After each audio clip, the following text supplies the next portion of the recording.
secretário-geral da ONU, Antônio Guterres, chefes de Estado, de governo e de delegação, senhoras e senhores, apresento aos senhores um novo Brasil que ressurge depois de estar à beira do socialismo. Um Brasil que está sendo reconstruído a partir dos anseios e dos ideais de seu povo. No meu governo, o Brasil vem trabalhando para reconquistar a confiança do mundo, diminuindo o desemprego, a violência e o risco para os negócios, por meio da desburocratização, da desregulamentação e, em especial, pelo exemplo. Meu país esteve muito próximo do socialismo, o que nos colocou numa situação de corrupção generalizada, grave recessão econômica, altas taxas de criminalidade e de ataques ininterruptos aos valores familiares e religiosos que formam nossas tradições. Em 2013, um acordo entre o governo petista e a ditadura cubana trouxe ao Brasil 10 mil médicos sem nenhuma comprovação profissional. Foram impedidos de trazer cônjuges e filhos. Tiveram 75% de seus salários confiscados pelo regime e foram impedidos de usufruir de direitos fundamentais como o de ir e vir. Um verdadeiro trabalho escravo, acreditem. Respaldado por entidades de direitos humanos do Brasil e da ONU. Antes mesmo de eu assumir o governo, quase 90% deles deixaram o Brasil, por ação unilateral do regime cubano. Os que decidiram ficar se submeterão à qualificação médica para exercer sua profissão.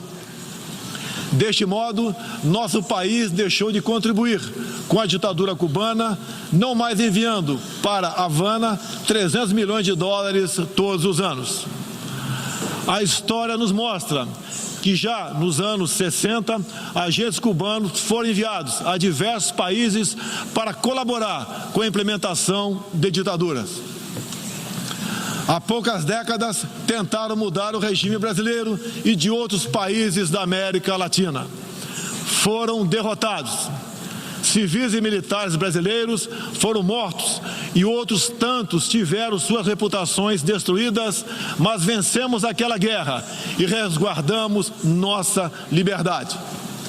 Na Venezuela, esses agentes do regime cubano, levados por Hugo Chávez, também chegaram e hoje são aproximadamente 60 mil que controlam e interferem em todas as áreas da sociedade local, principalmente na inteligência e na defesa.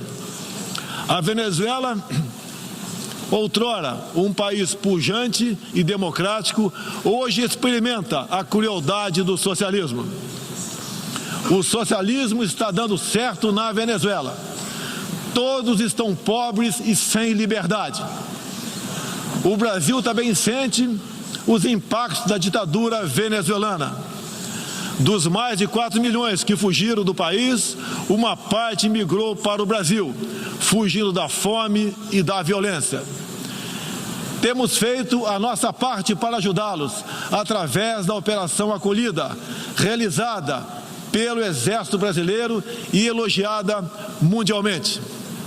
Trabalhamos com outros países, entre eles os Estados Unidos, para que a democracia seja restabelecida na Venezuela, mas também nos empenhamos duramente para que outros países da América do Sul não experimentem esse nefasto regime. O Foro de São Paulo, organização criminosa, criada em 90 por Fidel Castro, Lula e Chávez, para difundir e implementar o socialismo na América Latina, ainda continua vivo e tem que ser combatido. Senhoras e senhores, em busca de prosperidade, estamos adotando políticas que nos aproximem de países outros que se desenvolveram e consolidaram suas democracias. Não pode haver liberdade política sem que haja também liberdade econômica.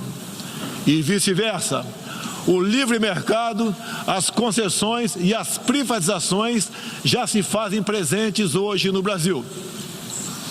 A economia está reagindo ao romper vícios e amarras de quase 2 décadas de irresponsabilidade fiscal, aparelhamento do Estado e corrupção generalizada.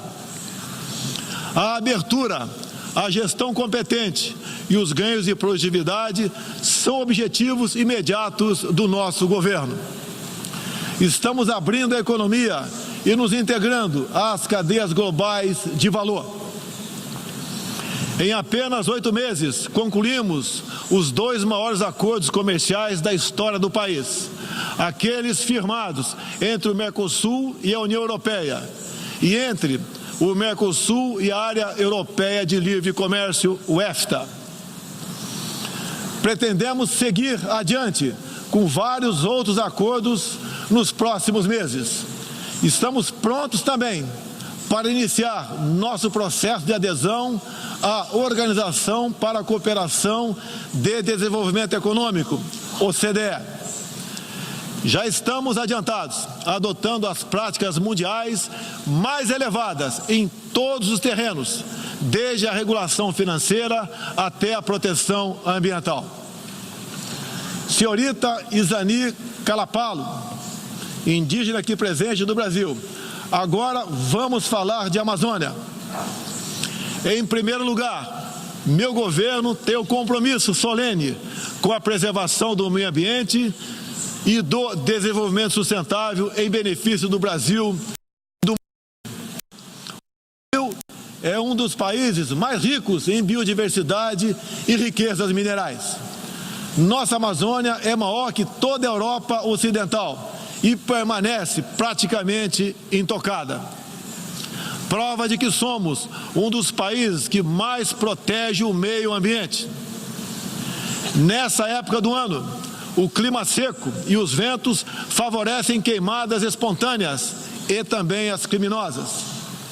Vale ressaltar que existem queimadas praticadas por índios e populações locais, como parte de sua respectiva cultura e forma de sobrevivência.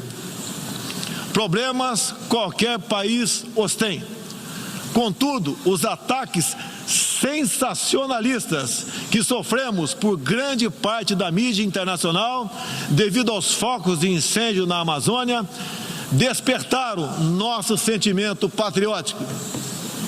É uma falácia dizer que a Amazônia é patrimônio da humanidade e um equívoco, como atestam os cientistas, afirmar que a Amazônia, a nossa floresta, é o pulmão do mundo. Valendo-se dessas falácias, um ou outro país, em vez de ajudar, embarcou nas mentiras da mídia e se portou de forma desrespeitosa com espírito colonialista. Questionaram aquilo que nos é mais sagrado, a nossa soberania. Um deles, por ocasião do encontro do G7, ousou sugerir aplicar sanções ao Brasil sem sequer nos ouvir. Agradeço àqueles que não aceitaram levar adiante essa absurda proposta. Em especial, o presidente Donald Trump, que bem sintetizou o espírito que deve reinar entre os países da ONU: respeito à liberdade e à soberania de cada um de nós.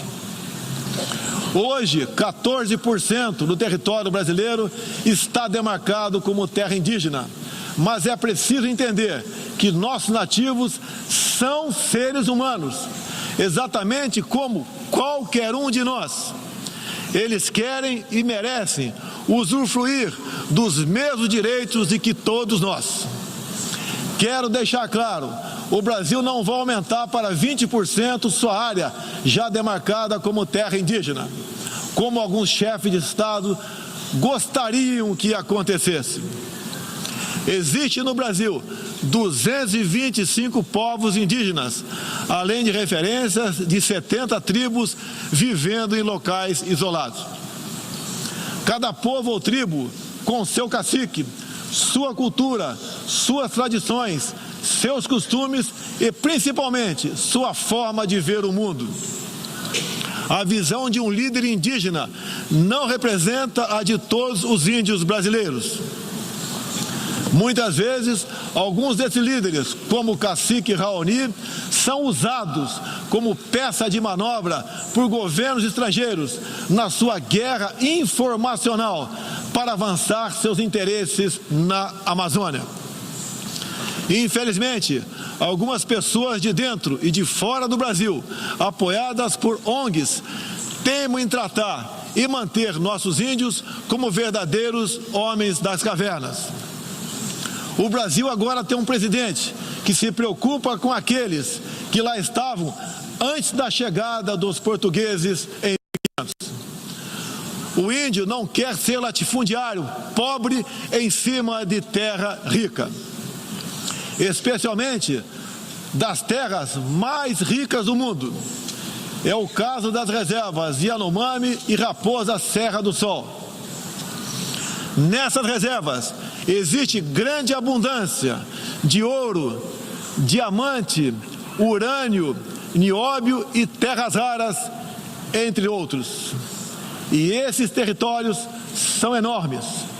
A reserva Yanomami sozinha conta com aproximadamente 95 mil quilômetros quadrados, o equivalente ao tamanho de Portugal ou da Hungria, embora apenas 15 mil índios vivam nessa área. Isso demonstra que os que nos atacam não estão preocupados com o ser humano índio, mas sim com as riquezas minerais e a biodiversidade existentes nessas áreas. E para mostrar aos senhores que não existe uma autoridade única entre os índios, eu quero ler uma carta aqui de grande parte das comunidades indígenas endereçadas para os senhores.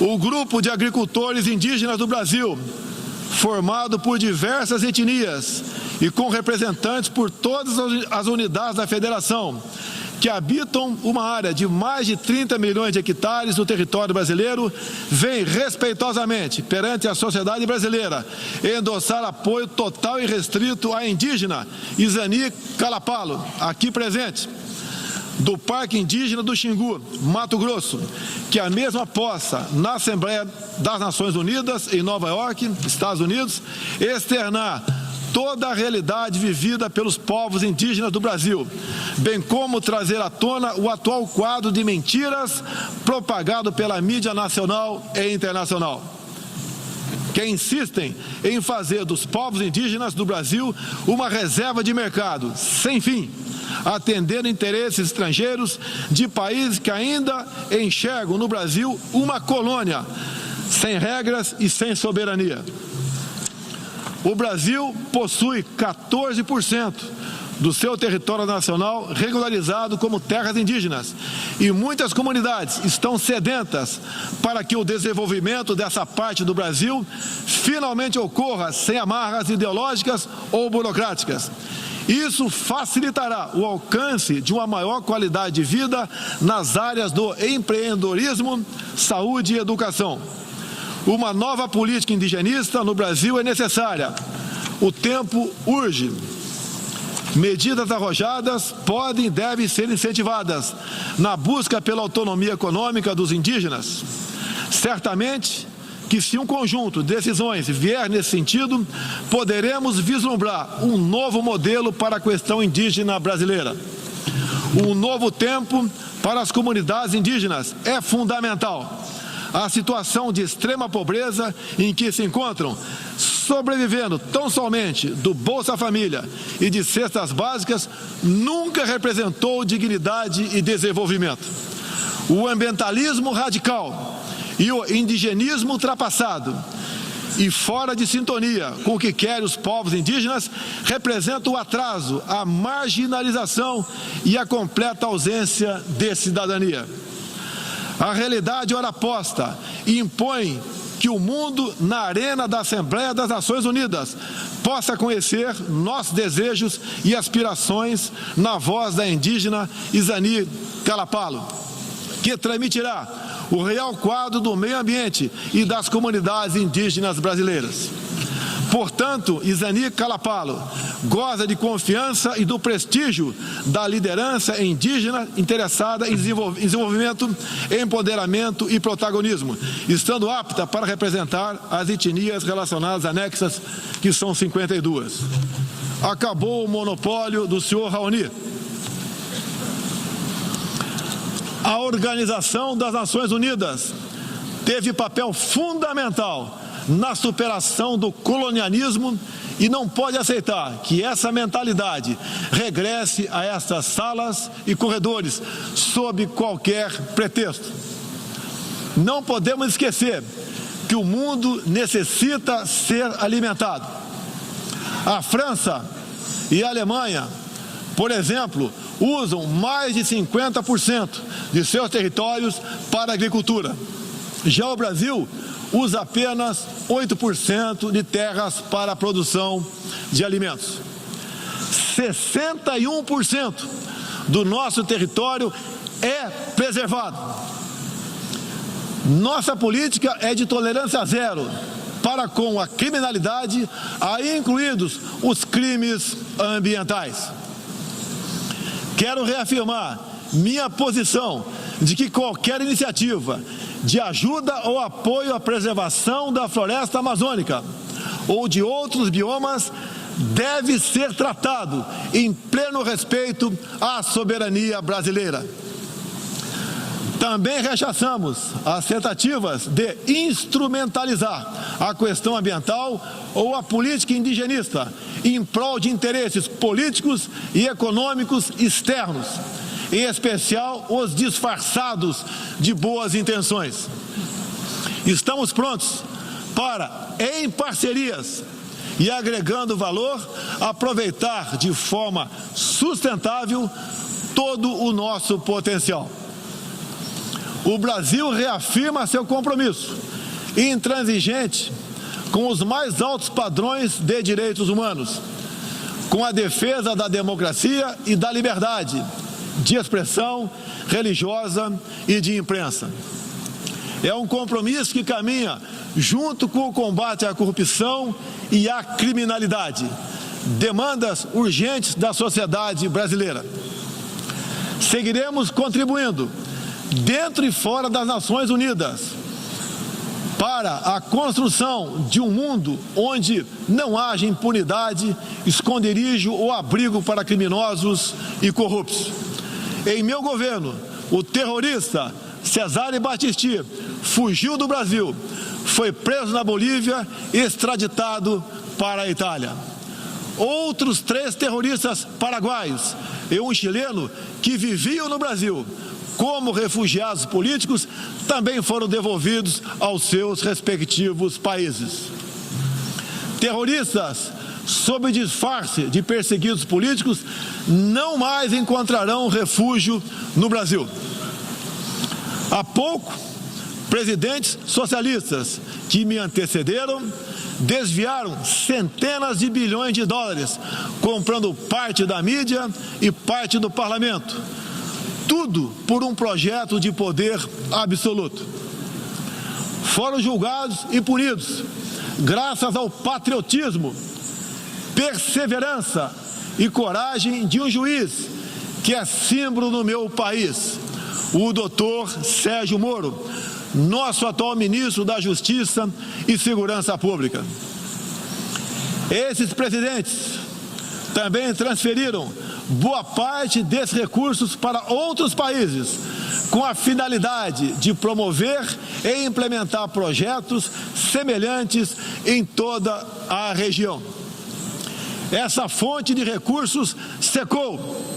Esses mesmos governantes vinham aqui todos os anos e faziam descompromissados discursos com temas que nunca atenderam aos reais interesses do Brasil, nem contribuíram para a estabilidade mundial.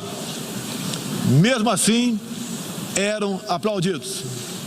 Em meu país, tínhamos que fazer algo a respeito dos quase 70 mil homicídios e dos incontáveis crimes violentos que anualmente massacravam a população brasileira. A vida é o mais básico dos direitos humanos.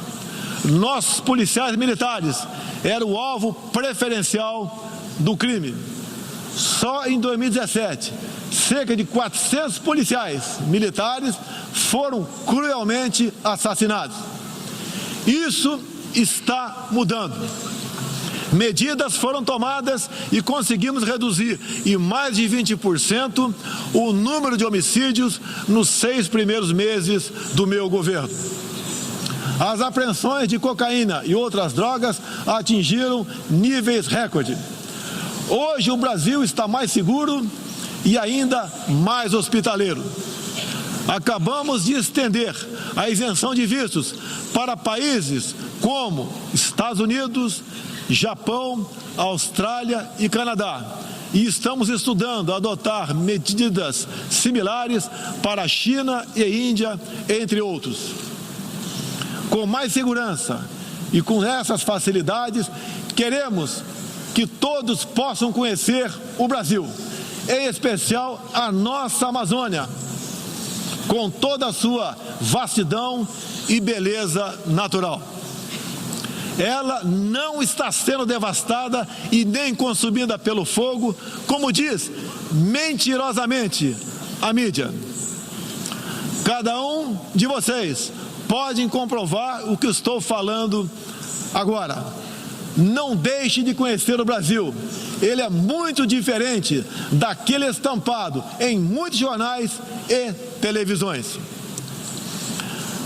A perseguição religiosa é um flagelo que devemos combater de forma incansável. Nos últimos anos, testemunhamos em diferentes regiões ataques covardes que vitimaram fiéis congregados em igrejas, sinagogas e mesquitas. O Brasil condena energicamente todos esses atos e está pronto a colaborar com outros países para a proteção daqueles que se veem oprimidos por causa de sua fé. Preocupam o povo brasileiro, em particular, a crescente perseguição, a discriminação e a violência contra missionários e minorias religiosas em diferentes regiões do mundo. Por isso, apoiamos a criação do Dia Internacional em memória das vítimas de atos de violência baseados em religião ou crença. Nessa data, recordaremos anualmente aqueles que sofrem as consequências nefastas da perseguição religiosa. É inadmissível que, em pleno século XXI, com tantos instrumentos, tratados e organismos, com a finalidade de resguardar direitos de todo tipo e de toda sorte, ainda haja milhões de cristãos e pessoas de outras religiões que perdem sua vida ou sua liberdade em razão de sua fé. A devoção do Brasil à causa da paz se comprova pelo sólido histórico de contribuições para as missões da ONU. Há 70 anos, o Brasil tem dado contribuição efetiva para as operações de manutenção da paz das Nações Unidas. Apoiamos todos os esforços para que essas missões se tornem mais efetivas e tragam benefícios reais e concretos para os países que as recebem. Nas circunstâncias mais variadas, no Haiti, no Líbano, na República Democrática do Congo, os contingentes brasileiros são reconhecidos pela qualidade de seu trabalho e pelo respeito à população, aos direitos humanos e aos princípios que norteiam as operações de manutenção de paz. Reafirmo nossa disposição de manter contribuição concreta às missões da ONU, inclusive no que diz respeito ao treinamento e à capacitação de tropas, área em que temos reconhecida experiência.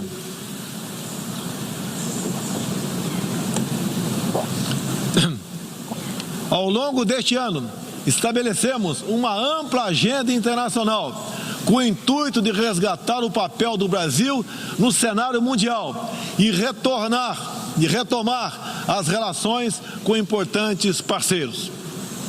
Em janeiro, estivemos em Davos, onde apresentamos nosso ambicioso programa de reformas para investidores de todo o mundo.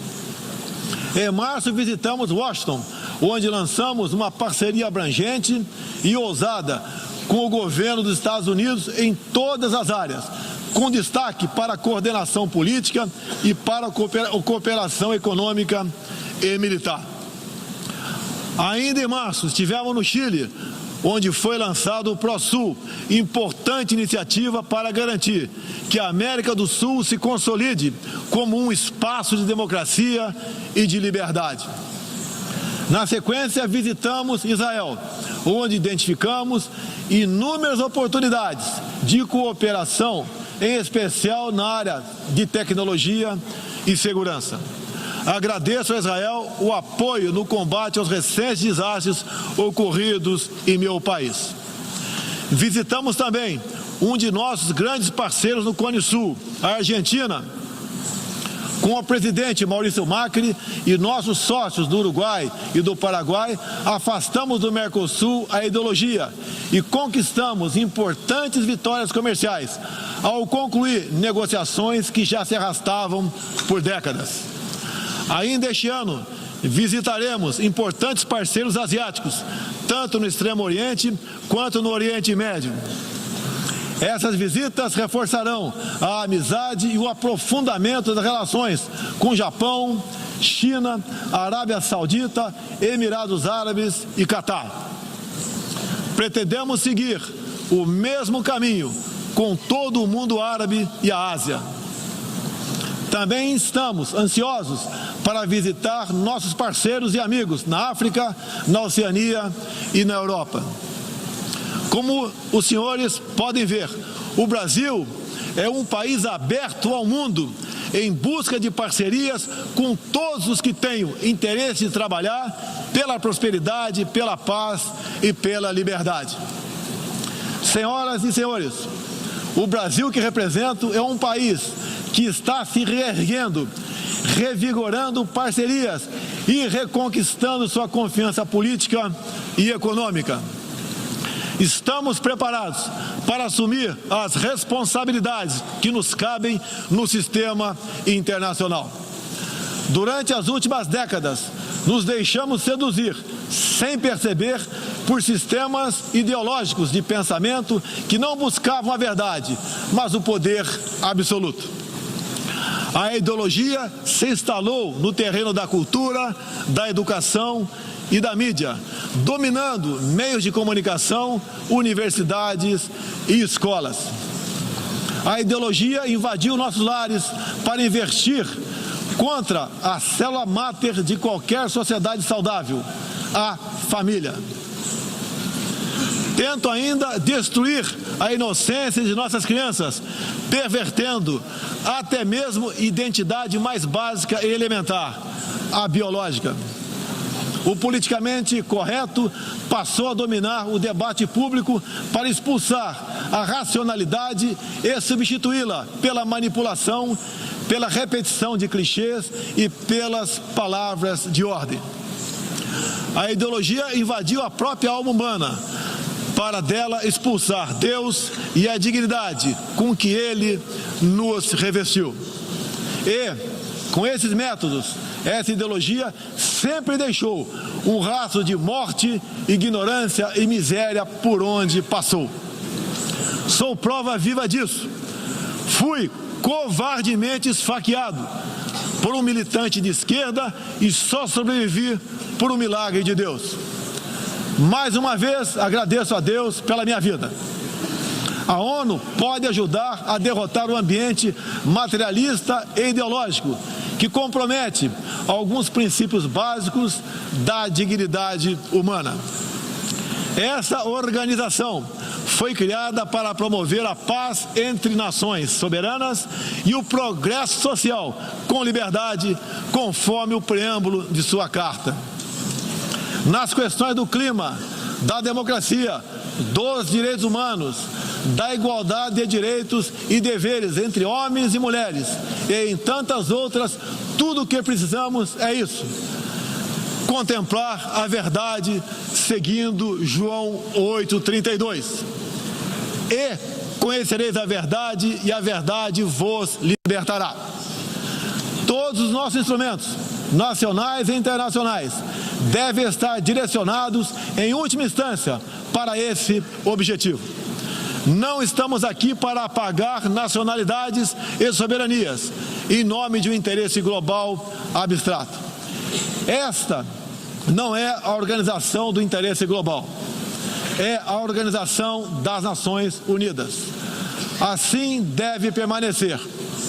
Com humildade e confiante no poder libertador da verdade, estejam certos de que poderão contar com este novo Brasil que aqui apresento aos senhores e senhoras.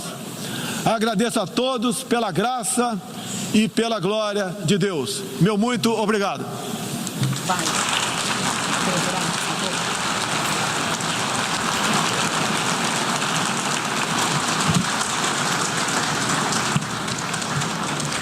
Bom, tá aí, nós acompanhamos ao vivo de Nova York, nos Estados Unidos, o discurso do presidente Jair Bolsonaro na Assembleia Geral das Nações Unidas. Como é tradição, desde a década de 1940, o Brasil é o primeiro país a se pronunciar nos debates gerais da Assembleia Geral da ONU. O evento reúne líderes de 193 países que fazem parte das Nações Unidas.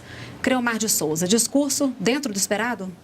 Olha, o discurso pareceu abordar aquilo que se esperava, isso quer dizer, o discurso inicia